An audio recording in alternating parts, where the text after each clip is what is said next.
Hi, I'm here with Scott Duffy, long-term friend. We've been working together for what, 7 or 8 years now? Yeah, Scott yeah. Duffy, great guy, great business person. You built SmartCharter from nothing and sold it to Richard Branson, and then you ran the company for him. Yeah, for the Virgin Group. Yes, yes. Wow, that's cool. Isn't that the dream of every business person? Well, it was certainly my dream at the time Right. because I had grown up as I looked at Richard Branson as my business hero, and what he had built with Virgin, his story starting in high school and being super entrepreneurial, then in college starting a paper, really entrepreneurial, and then going out, on his own with a big vision, and then just watching how he would manifest that vision differently than everyone else that was trying to, instead of starting an airline with a bunch of planes, starting with one plane and just Yes. figuring out how to make it work from there, and uh, I was always a fan. I think that it was really cool because having the opportunity to spend a little bit of time with him during that period, I got to really understand when you hear people say think big, like, okay, I get it. But when you Yeah. see them put that into action, it's a completely different thing.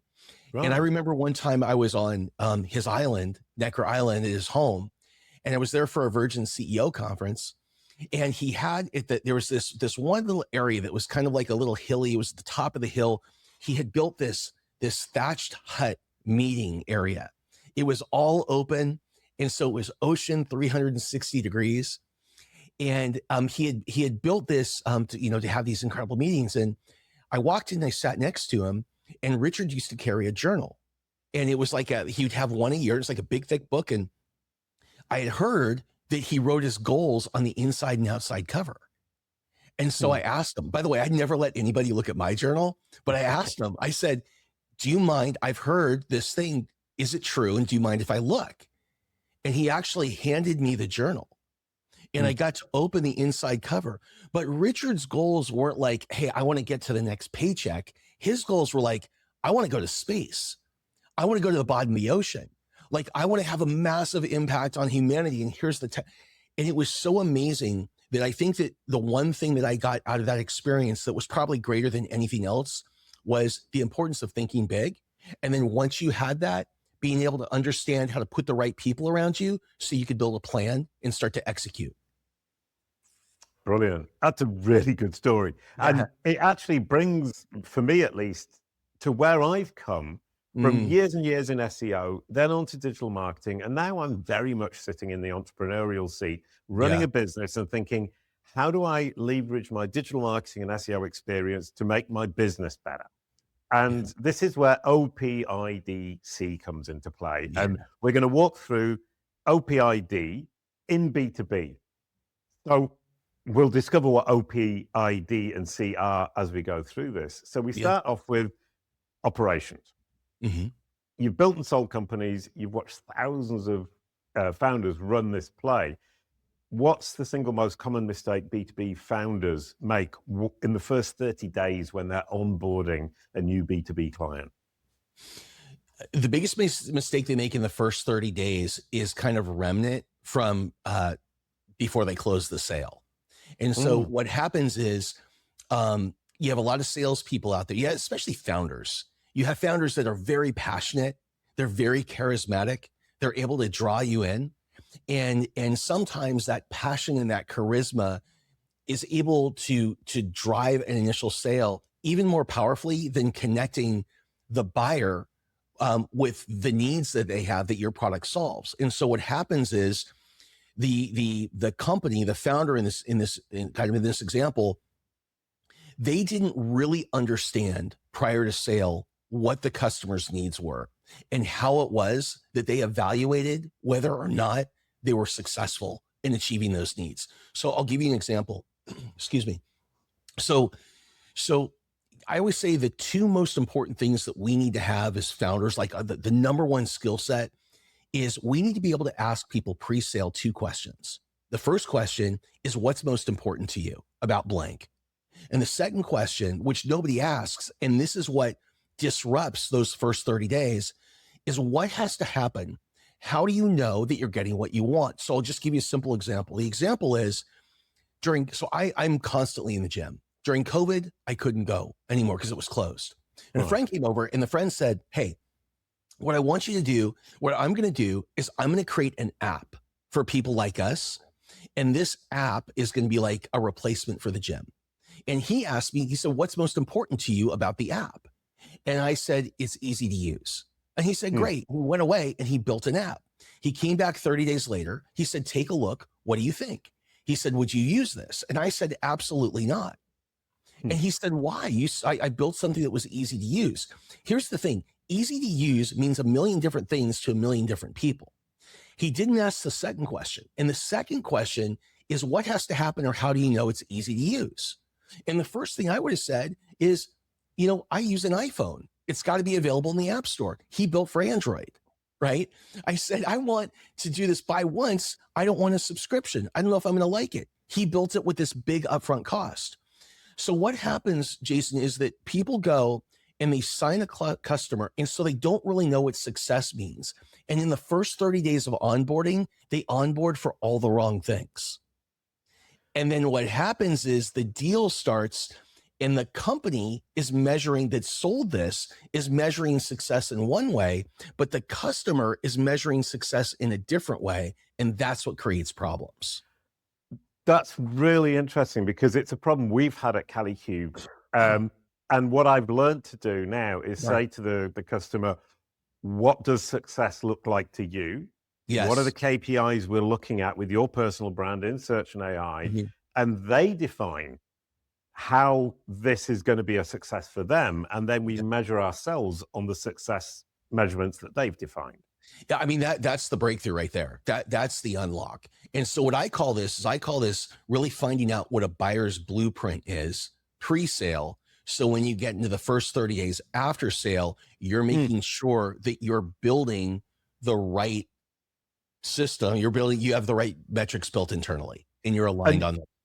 Yeah. And you said pre-sale and sorry, I've just realized how important that is because we used to do it after the sale and now we do it before the sale. And that's making a huge difference because the expectations align with what we can actually deliver. And in fact, we deliver the same thing to everybody, which is you look great when somebody Googles your name or somebody asks ChatGPT. Yeah. And how that feels to the person, especially with a personal brand, is very different across the board. So that's a brilliant example. Well, you have to be really, like a founder needs to be really specific here in terms of, you really have to pay attention. You know, one of the things founders are used to doing is pitching and sharing. So they're good talkers and a lot of them aren't good listeners. This is an opportunity. And this is like where you really need to be a good listener, because if you ask a person, what does success mean to you, or what has to happen? How do you know that this specific KPI, like what are your rules? And then basically they give you that buyer blueprint. But you want to, when you're tracking the account, you want to use the exact same words that they used, not your words, their words. You want to have emotional, whatever, behind the same things where they had the most emotion and the most whatever. So when you do that, you're truly giving the buyer what they want the way that they want it. And when you give a buyer what they want the way that they want it, they're going to stay with you forever. Absolutely. Brilliant. So that's onboarding. That's getting the person through the first 30 days in a B2B relationship. Now, perform. So you work closely with Tony Robbins at the start of your career, and you've spent 30 years on stage. I know. Yeah. I've seen you. We shared a stage at AI Mavericks. Yes. And you're brilliant. So what does that actually look like operationally when a company gets that post-close handover right? So when the client is happy, and you've got them into a position where now you can actually perform is the word, I suppose. And a lot of companies treat it as an administrative task to go through. Is performing something more than just checking the boxes? You mean when the company is now executing for the new customer, is performing a check the box? Yeah, that's So I think that number one, when it comes to performance, it's really important that you understand the buyer blueprint. In the first 30 days, you're executing against the buyer blueprint. But when it comes to performance, that you're educating everybody who's touching this account or going to be delivering some type of service related to the account, what those things are as well. And this is the second place that things get sideways with a customer, is we didn't have the right information up front. So we weren't executing correctly in the first 30 days. We had mismanaged expectations. And then what happens is those mismanaged expectations flow across the organization to the other people that are going to participate in this project. So I think it's really important when it comes to performing, that we aren't only, as a first step, making sure everyone is on the same page of what's most important and like delivering to that. But it's really important that we're constantly, as account managers and as founders, checking in to making sure those people are aligned. And where I find it is the most important is the first time you report back to the customer. I find that when it comes to performance, so you've got basically, I love your idea about, you mentioned checking the boxes. I love your idea, almost like if you had your buyer blueprint and the expectations that the customer has and how we're going to meet those expectations, and you create a checklist for communication, and everyone who's on the project gets a copy of that. That's a good idea. Because when the report, then that first report goes out to the customer about how they're doing, you have this thing that is it's a record, it's an artifact, right? That shows what we've agreed we're shooting for and how you define success. And everyone in the organization is checking the right boxes so that when the customer sees it, they know that you're living up to what you promised. That's lovely, because what you've done is turned what I was presenting as a negative idea into a really positive idea, because I was thinking, okay, a business that just has a standard checklist, they go through it and they think they've done their job. And you're saying, okay, let's make that checklist personalized according to the 30-day onboarding. We've got them on board. We understand what they want. We understand what they're measuring, and we know what we need to deliver. That's their checklist, and everybody has their dedicated checklist. And what would be even more interesting is if that checklist was agreed to prior to the sale. So now you're in total alignment even before you get to the 30 days. And in the 30 days, there's just no hesitation. You're running in the same direction at the same speed from day one, and everyone on your team is as well. Super. Right. We'll start doing that at Kalicube next week. Brilliant. Thank you. So the OPI, we've had onboarded, we've had performed, and now integrated. So integrated, for me, the idea is say, well, I've got my client on board. We've got them happy. We're performing for them. Now we want to get them, I suppose the word is to depend on us, or to rely on us, or to think, I'm not going to drop this B2B supplier at any point in the near future because it's so easy, it's so good, and I depend on them for whatever service it is they're bringing. How does that work? I have to say that Kalicube is a standard for how to do that. I know I do. And I'm not just saying that. So Kalicube performs a service, and every Friday I get an email, at least one, right? From one of the amazing people on your team. Yep. And it is everything that's happened like in the last week. And I get, here's what we're working on. And I get, maybe there's a link to hey, look at what we built out, take a look at it. So a couple things happen. One, I know you're always paying attention to my account. That's what I believe as a customer. So then the question for founders, for entrepreneurs is, do you have a system and a cadence for communicating to your customers there at the top of your mind? You have one, Jason. I get it every Friday. Then what happens over time is I get it one week and I'm like, that's cool. And then and I wasn't expecting it as a customer. And then I get it the second week and it's cool. By the third week, I'm totally fucking overwhelmed. Excuse me, but I'm totally overwhelmed from not from the standpoint that you're creating overwhelm. What's happening is I'm saying to myself, I could never do all that work. Right. I cannot let go of Kalicube. I could never do all that work. I don't have anybody on my team knows that they need to do all this stuff, is going to be able to execute every week on this stuff. I don't know that I have anybody on my team that can check on all of my customer accounts and make sure that they get this personalized email every week. If I don't, I'm locked in. And so I would say that to answer your question, I would just say, just look at what your team does to anyone. Look at what Kalicube does. If you haven't hired Kalicube yet, hire Kalicube and you'll find out what they do. And you should make it your model because it creates this incredible stickiness. Look, I used to have, and Jason, you're aware of this, I used to own a managed services provider, right? And so an MSP is basically like a company that someone has. Let's say they have a tool. Let's say you're Salesforce, or let's say that you're Microsoft, or let's say that you're some cool AI tool. Well, what happens oftentimes is a customer will buy that tool, but they never push it live, or they never get it out. Like they never really get it through their company and launch it in the right way. Right. They never really know how to use all the features. So what people do is they hire what's called a managed services provider. And it's just like, it's somebody like us. We come in and our team will set everybody up in your company. We'll onboard everybody in your company and we'll manage the service for you. And when you do that, what happens is you create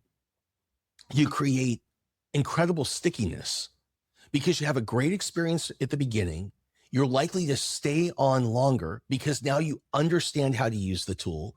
Everyone is using the tool. And what we would see is we would have companies that we worked with that would have a customer for 2 months and they churn out because they never saw the value. And we turn that 2-month average into 11 to 12 months. And so again, it's the communication with a rhythm and a cadence to show you're top of mind. And over time, there's so much value communicated that as a buyer, you're like, I could not live without them. That's delightful. I love that. And it is a lot of the time, I think companies do deliver value, but they don't communicate that value. And so it's underappreciated. Well, yeah. And here's the thing is as a buyer, you don't know what you don't know. Right. You don't. And so, and sometimes what you'll see is the buyer decides that they want to leave or they indicate that they're not happy. And the seller is really frustrated. And they're like, you just don't get it. You just don't, you take us for granted.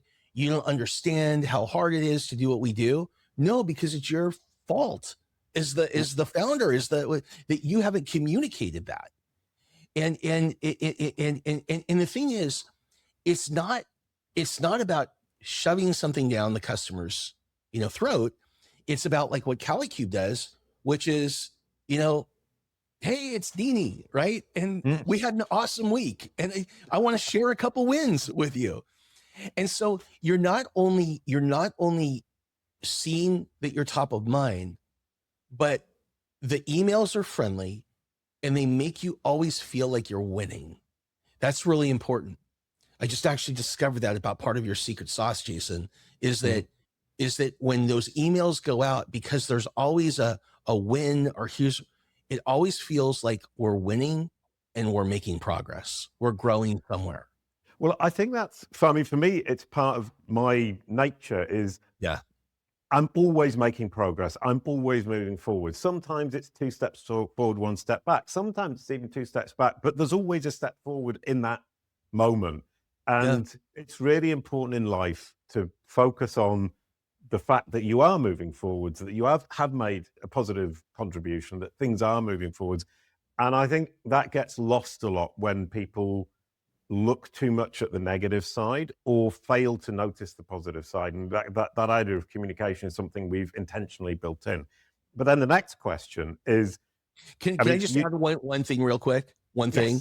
If you don't know how to do this for your business, you can take a look, like if you're a Kalicube customer, if you're not, you should be. If you should, you would take a look at what you maybe copy some of those emails as examples and then put it into Gemini, or put it into ChatGPT and say, this is what I want to build. Here are my products and services. Here's what we do. Here's what we deliver. Here is the customer's checklist of what they want and the way that they want it. how would I do this? What would my flow? Build me a 12-week cadence, all the copy. There you go. Yeah. I actually had a really good workflow from Dennis Yu from BlitzMetrics, who's built a service a little bit like Kalikube's, but not for entrepreneurs specifically. And he has a beautiful checklist like that, which is a flow, and it's standardized. So he's very much on the kind of mass market, whereas we're on the bespoke concierge service. And what I really liked about his is it showed this we're doing that, and that's where we're going to end up. I thought that was brilliant. Awesome. Yeah. So the next is obviously we're devoted, and this is what people call advocacy. So I've called it devoted for multiple reasons.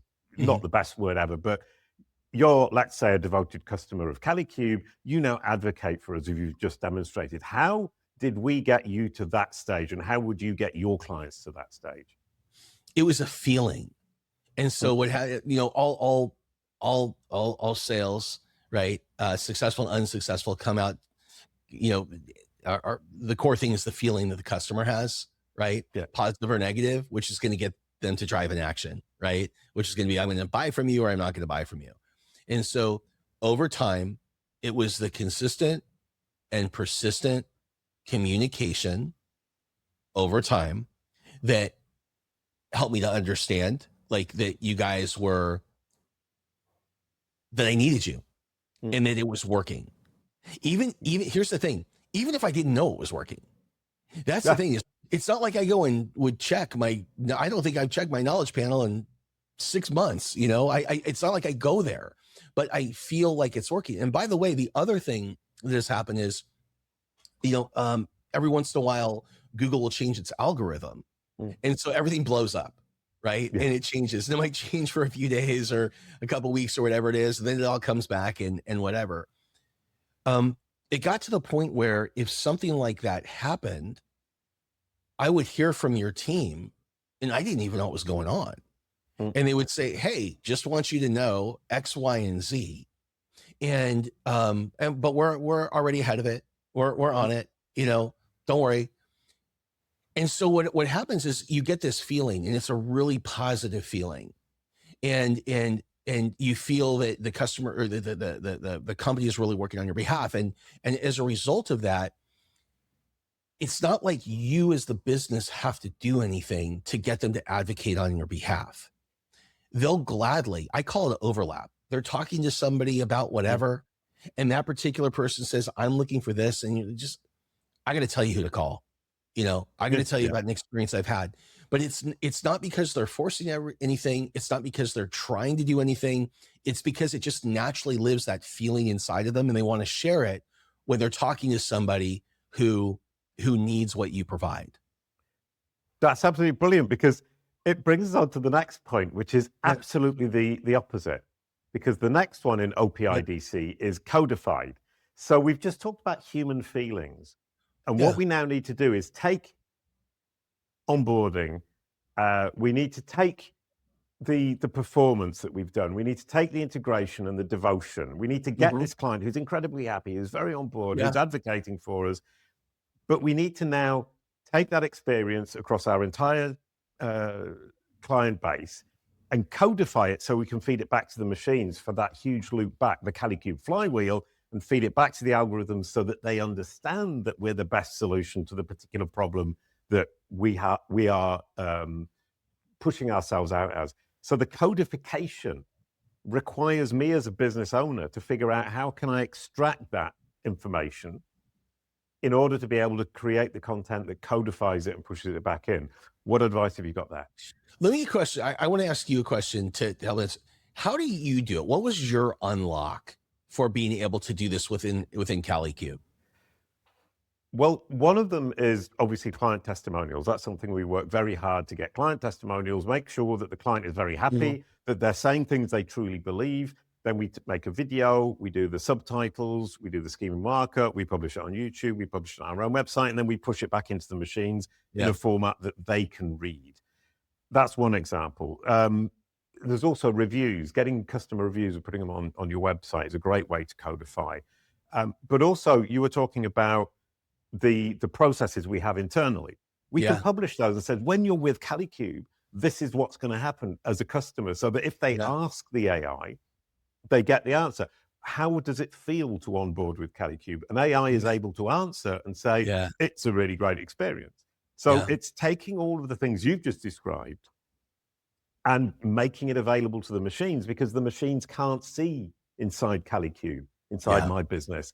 I have to actively go in and make that content, create the content that allows the engines to see inside my business. Exactly. Exactly. I would say this is a little bit adjacent to that, but you talked about effectively like codifying the testimonials and recording testimonials and just all of the other things you just discussed. Yeah. I've always found it's helpful, if you can make this happen, to find a strategic partner. So somebody that has an identical audience to you, Mhm. but a non-overlapping product or service, where you guys might work together, you may do stuff together, you may whatever, and they have a lot of respect in the marketplace. And so trying to figure out how we can promote each other's brand narratives along with working together. So you're getting this third party to constantly be nice. talking about you as well. Yeah.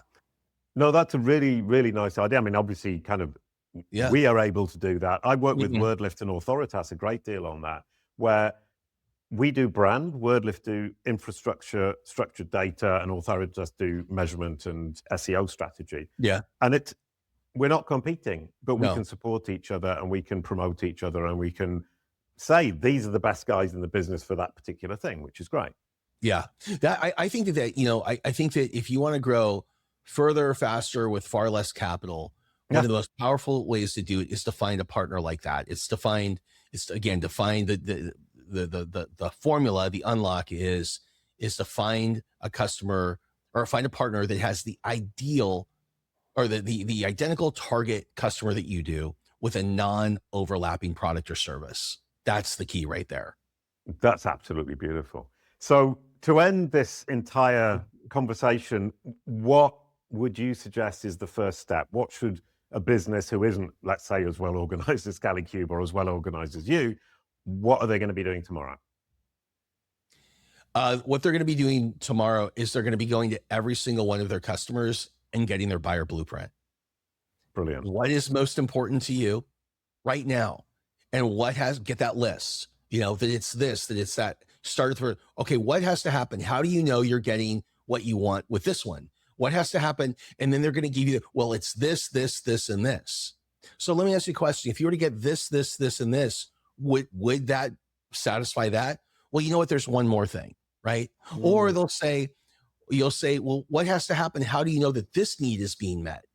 And they're going to say, I don't know. And you're going to say, I know you don't know, but if you did, what would it be? And they'll give you a bunch of stuff.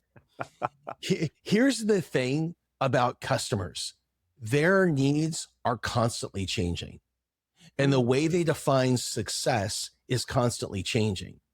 The problem is when we onboard them in the first 30 days, we know what success means to them. A year from now, success may have a completely new meaning. Why? Because the market changed, their customer changed, something else about the business changed. And so what happens is we are operating off of an old playbook. Wow. Yeah. So what I would recommend, the first thing tomorrow is check in, by the way, as the founder, with every single one of your customers, right? Jason, I think that one of the biggest challenges that founders have and entrepreneurs have is nobody gives them a job description. Yeah. It's like, if you ask most founders, what do you do? They're going to be like, I do everything, or I move from fire to fire. A founder, an entrepreneur, founder CEO has a very specific job description, and it ties into the answer to this question. Right. The first thing that they're responsible for is they've got to come up with the vision, the mission, and the vision for the company. Two different things. The mission is our big grand thing that we're going to do for the world. It's an external thing. A vision is internal. It's not, we're going to generate $1 million this year. It's very specific. We're going to generate $1 million by selling this kind of product, this number of units at this price with this gross margin. That's a vision. So the first thing that you're responsible for is the vision, the mission, and the vision of the company. The second thing that you're responsible for is you're responsible for the cash in the company. And what happens is sometimes as companies start to grow, they'll hire either an accountant or a bookkeeper or a controller or a financial manager, and they stop paying attention.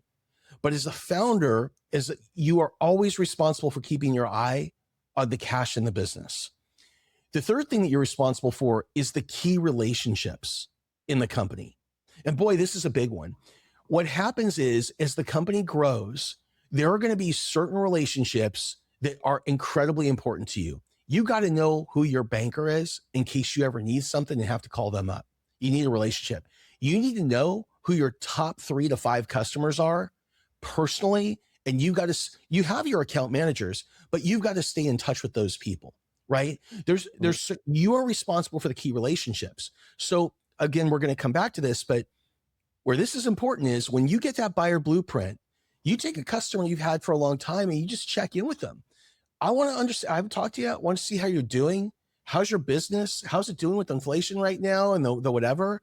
I want to talk to you about your needs and how they may have changed. Like, here's what we've done. Here's our track record with you. When we started, this is what was most important.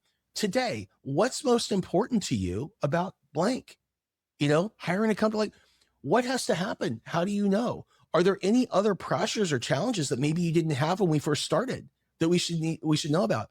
I got to tell you, this is going to make them feel like you care.